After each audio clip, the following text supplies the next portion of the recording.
My mother-in-law forced my 8-year-old daughter to sell her treasured belongings at a weekend market as punishment for refusing to hand over her stuffed bunny to her cousin. "Earn your keep, then you can eat," she declared coldly. My brother-in-law's wife purchased that bunny for 50 cents and presented it to the same cousin as a birthday gift. When I discovered what happened, I didn't raise my voice. I took decisive action. Within 24 hours, their comfortable lives began crumbling. The conference assignment landed on me like an anvil dropping from the sky. My supervisor phoned saying, "We need you in Seattle, day after tomorrow." Because apparently I exist in some alternate dimension where I have no daughter, no responsibilities, and no need for basic planning time. My husband Jake was stationed in Germany for 3 weeks, so my options were limited. Either abandon a career-defining presentation, or find someone to watch Emma. Not just anyone, though. Someone who could stay at our home in Portland for 6 full days. I contacted my mother-in-law, Patricia. Not my first choice. We'd never shared that warm, cookie-baking grandmother-granddaughter bond you see in commercials. But she was the only family member available who could commit to nearly a week. My expectations were minimal. Keep Emma fed, ensure she gets to bed on time, basic supervision. We'd installed security cameras throughout our home months earlier, primarily for package theft prevention. Patricia had no idea they existed. If she had known, perhaps she would have behaved differently. Though knowing her, probably not. Thursday proceeded smoothly enough. I video called that evening around 7. Everything appeared normal. Emma told me Grandma Patricia made grilled cheese sandwiches for lunch and let her watch nature documentaries. I actually felt myself relaxing. Everything's under control, I reassured myself. Because I'm a responsible adult. Capable, level-headed, decisive when necessary. Friday consumed me with back-to-back presentations and didn't call until nearly 10 o'clock Pacific time. Emma sounded subdued, lacking her usual energy, but didn't voice any complaints. "I'm okay, Mom. We were organizing things. Organizing the playroom. Yeah, Grandma Patricia said I did really well." That triggered a warning signal in my brain. When my mother-in-law distributes compliments, there's invariably a hidden cost attached. But I convinced myself not to overthink the situation. Organizing isn't criminal behavior. I briefly checked the camera feeds. Living room, kitchen, everything looked peaceful. Closed my laptop, returned to preparing for Saturday's presentation. Now I understand. Friday was when my brother-in-law Marcus arrived with his wife Jennifer and their daughter Sophia. That's when the situation began spiraling.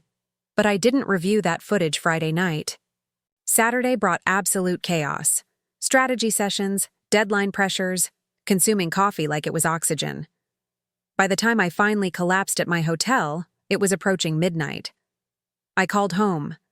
Patricia answered, her voice maddeningly calm. "It's quite late. Emma's been asleep for hours. Don't worry yourself. Everything's completely under control."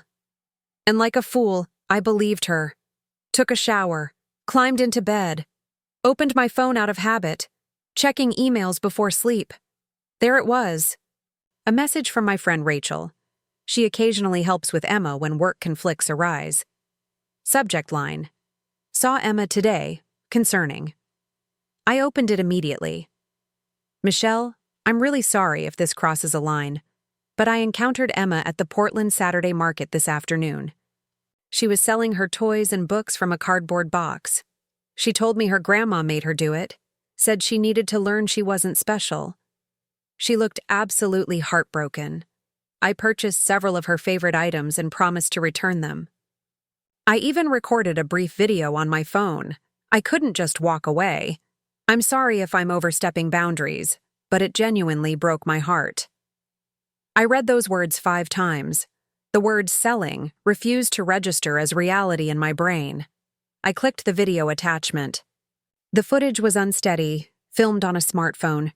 My daughter stood there, shoulders hunched inward, positioned beside a weathered cardboard box with a handwritten cardboard sign.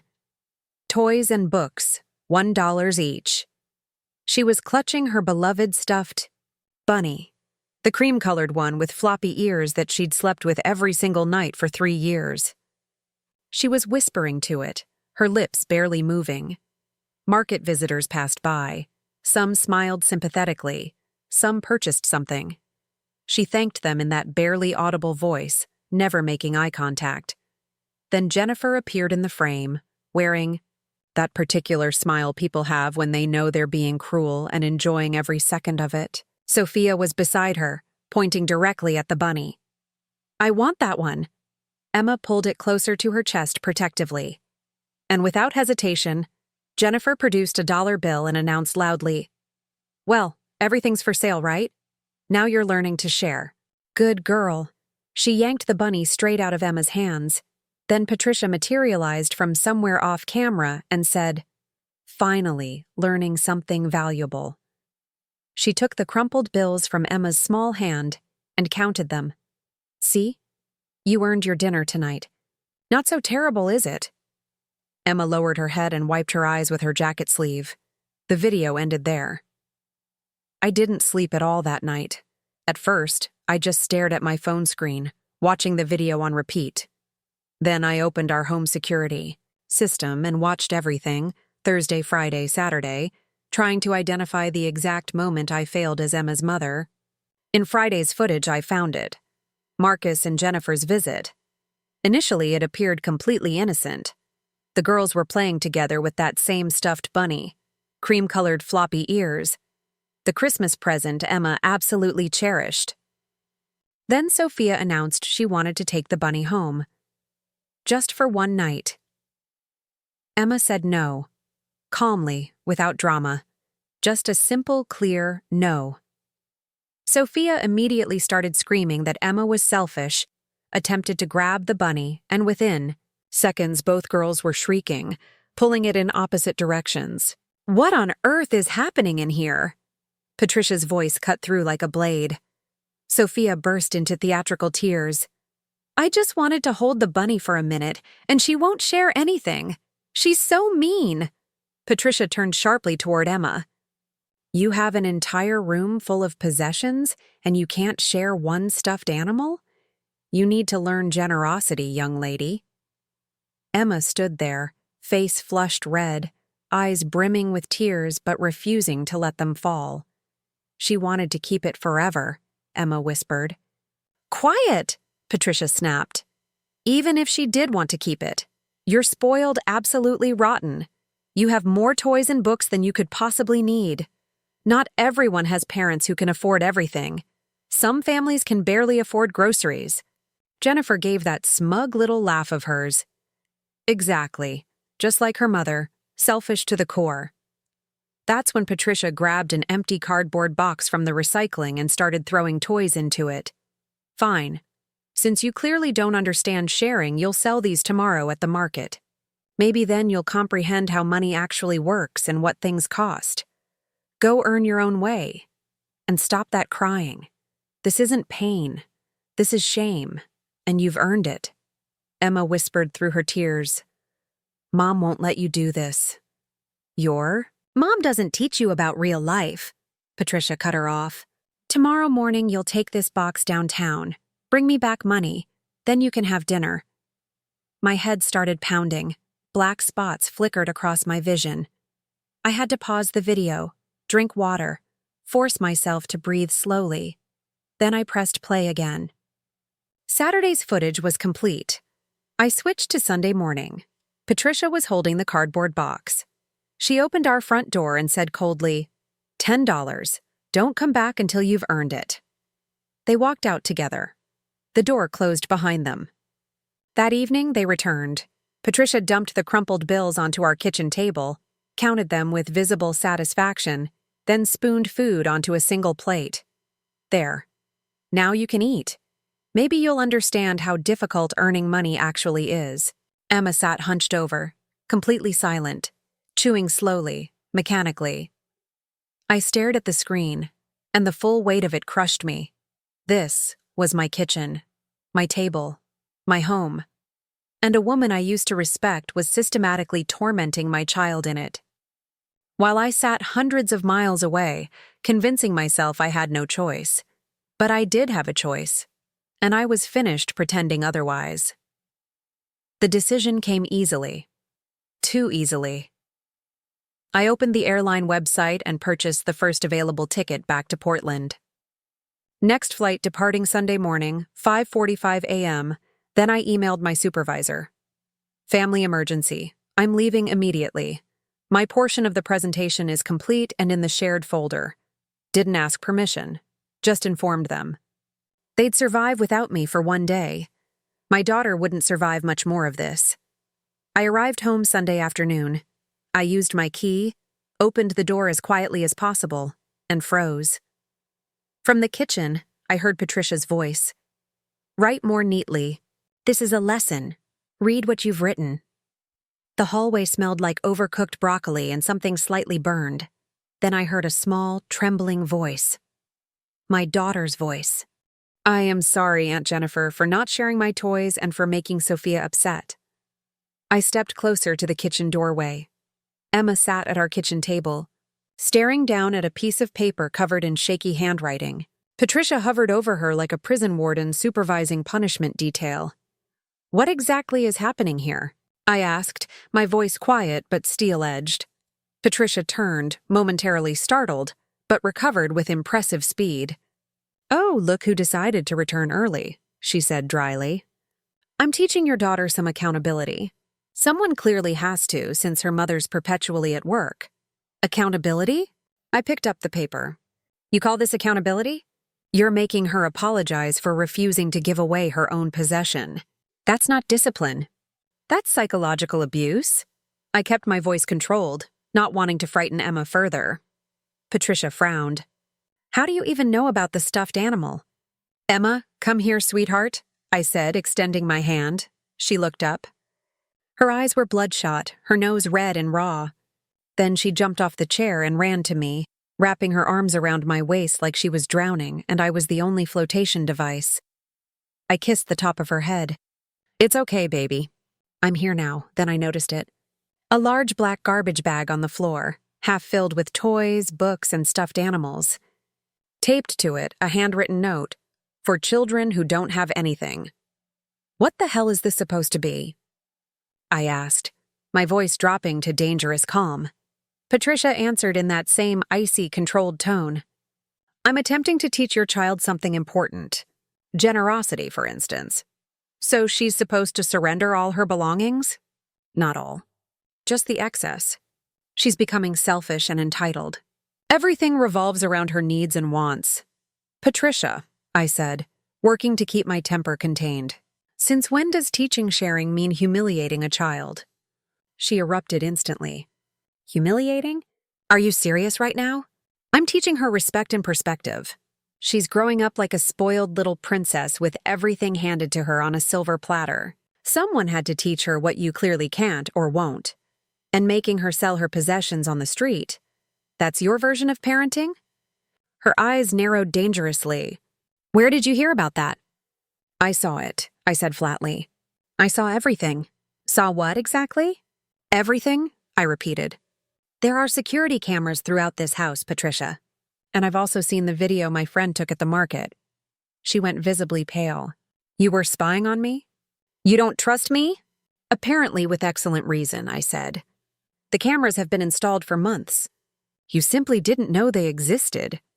She attempted to laugh it off, but it emerged ugly and forced. God, you're paranoid. Cameras, surveillance everywhere. Absolutely unbelievable. Yeah, I agreed. A paranoid woman who now possesses video evidence of exactly how you and Jennifer treated my daughter. Patricia went silent for several seconds, then said sharply, I was attempting to help her. She needed a reality check. You didn't teach her anything, I said. You degraded her. You fed your ego at her expense. Patricia's face flushed dark red. She clutched her chest in that theatrical gesture she always uses when seeking sympathy. You twist everything. Somehow I'm always the villain in your eyes. This time? I said. Yes, because this time, it's documented on video. She turned away, muttering, There's absolutely no point talking to you. Then, the doorbell rang. Short, sharp. Patricia let out a dramatic sigh, like rescue had finally arrived. Oh, perfect timing. That must be Marcus. Jennifer stepped through the door, wearing her fake, surprised expression. Oh, Michelle. You're home already? Her smile didn't attempt to reach her eyes. Where is my daughter's stuffed bunny? I asked directly. She froze. Looked at Patricia for guidance. What bunny? The one you took from Emma yesterday. Give it back. Right now. Jennifer's eyes darted to Patricia again, seeking backup. Patricia pointed at me accusingly. She knows everything. She's been watching us. Cameras hidden everywhere. Jennifer flushed bright red. The bunny's with Sophia, she mumbled. She's sleeping with it at our house. Then bring it tomorrow morning by 8 a.m., I said flatly. I'll be waiting. Until then, get out. Both of you? Patricia stiffened, lifting her chin like she was leading a military parade. You're actually kicking us out? When you desperately needed help, it was all, please, Patricia, and I'm so grateful. And now it's just get out? I smiled thinly. With help like yours, who needs enemies? We were trying to do what's best for her. Jennifer snapped. Patricia squared her shoulders dramatically. Fine, we'll leave. Enjoy your paranoid surveillance house. Gladly, I said. Please make it quick. Patricia took an eternity to pack her belongings, complaining loudly the entire time about how ungrateful I was, how she'd sacrificed to help me, how I was destroying our family. Eventually, the door slammed behind them and our house fell silent. Emma looked at me uncertainly. Mom, is Grandma Patricia coming back? No, I said firmly. From now on, only people who respect you come into this house. She fell asleep that night hugging her pillow since her bunny was still at Jennifer's house. I sat beside her bed for a long time, afraid to move. Part exhaustion, part overwhelming protectiveness. In the past few days, I'd lost many things. Illusions about family. The calm routine I'd built. Half of Jake's extended family. But I gained something infinitely more valuable. Boundaries. And the absolute certainty that I would protect my daughter, regardless of cost. Sometimes, to understand how deep the dysfunction goes, you have to trace it back to where it began. Jennifer and Marcus had always been Patricia's favorites in the family. Jennifer was polished, agreeable, always saying exactly what Patricia wanted to hear. I was the problematic one, too independent, as Patricia phrased it. Translation: inconvenient to control. When Jake and I first got married, his father Robert was still alive. He'd sit quietly reading while Patricia issued declarations about how things should be done, who should do what, whose approach was correct. If Jennifer complained about something I said, I got blamed for being insensitive. If I objected to something, I got told to stop being so defensive. Balanced family dynamics, according to Patricia's rulebook. Then Robert passed away, suddenly and quietly, from a heart attack. When Emma was just 2 years old, whatever balance had existed collapsed entirely. Jennifer became fragile, needing constant support and validation. Don't burden her with negativity, Patricia would say. And me, I was the strong one, meaning nobody had to care about my feelings or needs. So I handled everything independently. Career advancement, Emma's childcare arrangements, our household management, all me, with Jake when he wasn't traveling. Then came financial stability. Jake and I never lived extravagantly, but we were comfortable. He's a civil engineer with a respected firm. I work as a project manager for a tech company. Good salaries, stable positions, a nice home in a good school district. In our immediate family, love was never measured by income. Unless you ask Patricia, to her, our financial stability was somehow a personal insult. She liked to comment to others, Michelle and Jake got spoiled by their comfortable lifestyle. They don't understand struggle. I used to laugh it off. Now I recognize it wasn't humor. It was resentment. To her neighbors and friends, she'd mention, Michelle's so independent. She doesn't need anyone. It sounded almost like an accusation, like being self-sufficient was somehow selfish. Jennifer and Marcus, meanwhile, always needed rescuing. Bad financial decisions, employment instability, constant drama, And Patricia was always there for them, playing the devoted mother and mother-in-law. I was the backup resource, the one you call when you need money, not emotional support. I got used to it. Filed it under complicated family dynamics, like an old injury that doesn't bleed anymore but still aches when weather changes. I helped them repeatedly. Financially, emotionally, logistically. Patricia's mortgage payments when she was short. Marcus and Jennifer's car repairs. Even veterinary bills for their aging dog. They never said thank you. It was simply expected, assumed. Then 3 months ago, I said no once, and everything exploded. They'd decided, Patricia, Marcus, Jennifer, and Sophia, to rent a beach house in Cannon Beach for 10 days. A family vacation. Didn't invite Jake and me to join. Just sent me a cost breakdown, expecting me to contribute $2,800. I told them I couldn't manage it right now. Our property taxes had just hit. Emma's orthodontic work was starting, and we'd had unexpected roof repairs after winter storms. I offered to contribute $500 instead. Patricia was offended. Said I was always full of excuses and never there for family. Then hung up on me. After that conversation, things went cold. No arguments, no raised voices, just frozen. And foolishly, I thought it would eventually thaw naturally. It didn't. Instead, they decided to take their resentment out on my daughter. An 8-year-old child.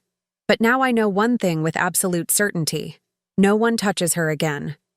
Not under the excuse of teaching lessons. Not out of spite or jealousy. Not for any reason. This time, it ends here. The next evening, Emma and I went to Rachel's house. Emma held my hand the entire way like she was afraid I might vanish again if she let go. Rachel was already waiting for us on her front porch.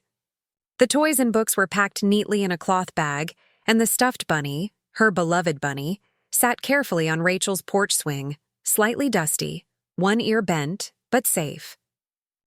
Emma hugged it so tightly I thought she might squeeze all the stuffing out. She buried her face in its cream-colored fur and just breathed. "Thank you," I told Rachel, my voice catching. "For everything. For seeing her, for caring, for—" "Oh, please." Rachel waved it off, but her eyes were bright with tears. "I'm just grateful I was there. That I could help. Back home, I opened my laptop and finally did what I should have done years earlier.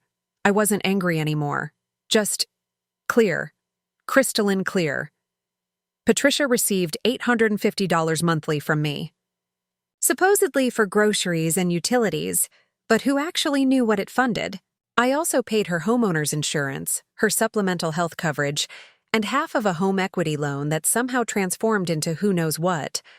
Marcus and Jennifer received $400 monthly, just temporarily until we stabilize financially. We were 4 years into that temporary arrangement. Plus, I paid for Sophia's dance academy, $135 monthly. Then there were all the incidental expenses. A replacement dishwasher last year. A laptop when Jennifer's died. Emergency funds for their dog's surgery. Calculate it all, and I was contributing over $2,300 monthly to Jake's family. My own private charity foundation, the Family Guilt Fund. I used to believe that if I stopped helping, I'd be a terrible person, selfish, cruel. Now I understand. Terrible people aren't the ones who stop paying. They're the ones who stay silent while their child gets systematically humiliated. I opened my banking app. Click, cancel. Automatic transfer to Patricia. Miller, click. Delete payment template for Marcus and Jennifer. Thompson, click. Remove my credit card from Sophia's Dance Academy account. Each click felt like a gunshot. Quiet, precise, strangely liberating. When I finished, I actually felt physically lighter, like I'd been carrying stones in my pockets for years and finally emptied them. I composed a single message. One text to both Patricia and Jennifer. Starting this month, I'm ending all financial support. You're both adults. You'll figure it out. No lengthy explanations. No apologies. No justifications. Just a period at the end of the sentence. 10 minutes later, my phone started ringing. Patricia calling. I ignored it, then Jennifer. Then Patricia again. Then Marcus' text messages started flooding in. Have you completely lost your mind? We're family. After everything I've done for you? Everything she'd done for me ended approximately 30 years ago when Jake and I got married, and I stopped being a convenient emotional support prop. I turned my phone to silent mode and washed my face. The mirror showed a woman who'd finally chosen a side. Not theirs. Not neutral. Her own. Then I called Jake in Germany. He could tell immediately from my voice something significant had happened. I told him everything. What they'd done to Emma.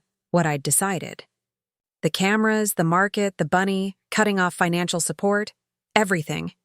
He didn't hesitate even slightly. You did exactly the right thing, Michelle. Should have done it years ago. I'm proud of you. Exactly what I needed to hear from exactly the person I needed to hear it from. Before bed, Emma asked quietly, Mom, is Grandma Patricia going to come back? No, I said firmly. From now on, only people who treat you with respect and kindness. She fell asleep, still clutching her bunny. I sat beside her bed for a long time, afraid to move. Part exhaustion, part profound peace. In the past few days, I'd lost considerable things. Comfortable illusions, predictable routine, half of Jake's extended family, but I gained something far more valuable: boundaries, standards, self-respect, and a home where my daughter could feel safe. As for everything else, just background noise, and I'd turned the volume completely off.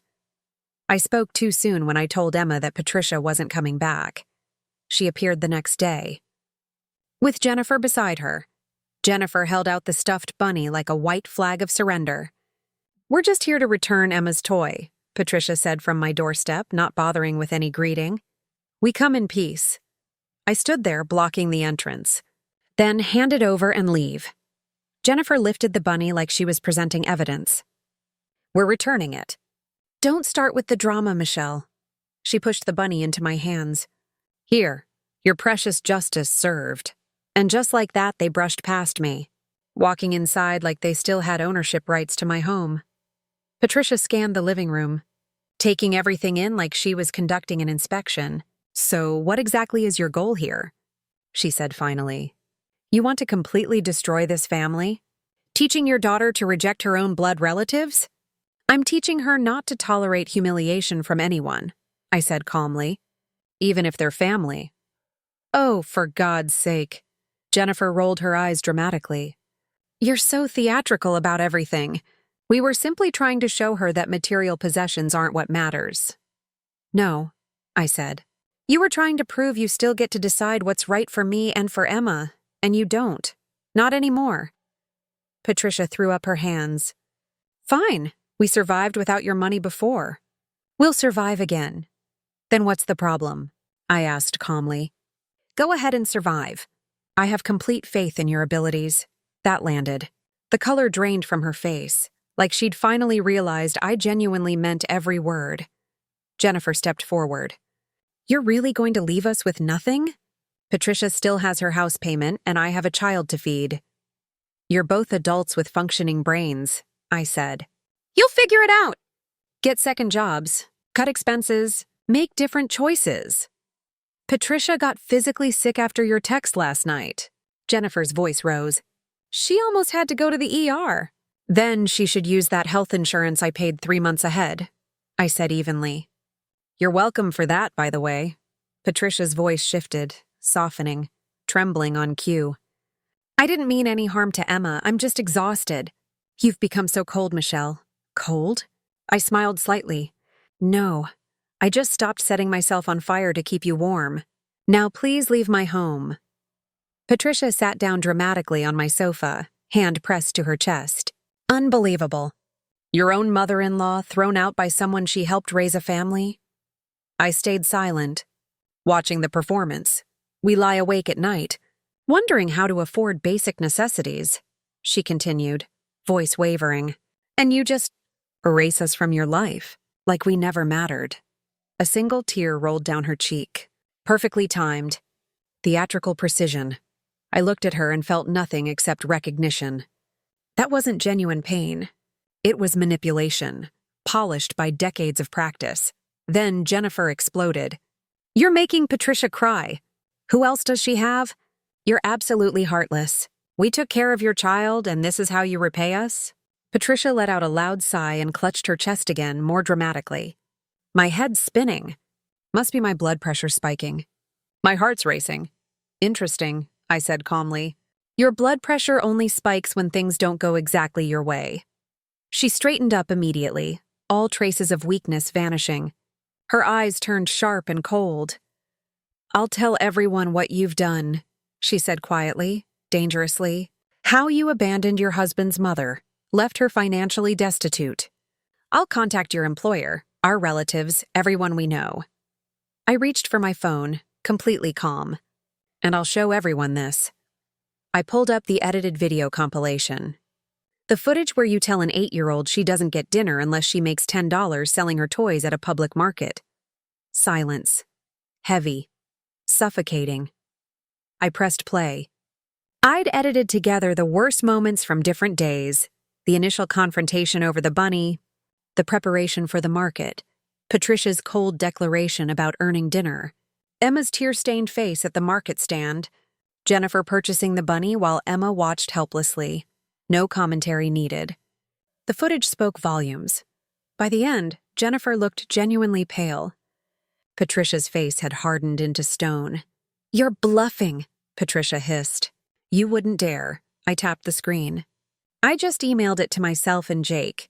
Full high-definition footage, date stamped. "And if you start spreading lies about me, or if you go anywhere near Emma again, I'll send it to the police. And to Sophia's school administration. Let's see how Child Protective Services evaluates your parenting philosophy." The air in the room became thick, heavy, suffocating. Patricia jumped up like she'd been electrocuted.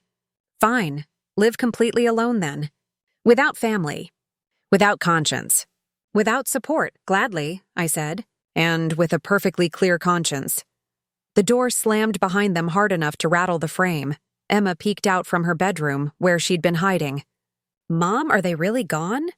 "Yes, sweetheart," I said. "They're not coming back." She came over, hugging me tightly, her bunny squished between us. "So now it's just the 3 of us?" "You, me, and Dad?" "4, I said, ruffling her hair. "Bunny counts," she giggled. Actually giggled.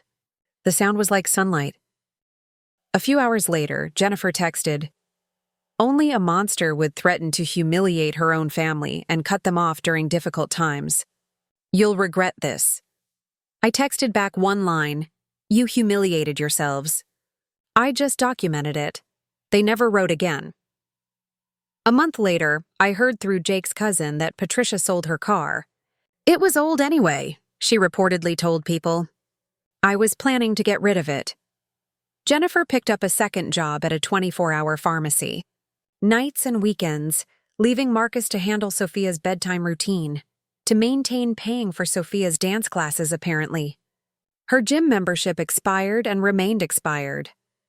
A year later, Patricia sold her house.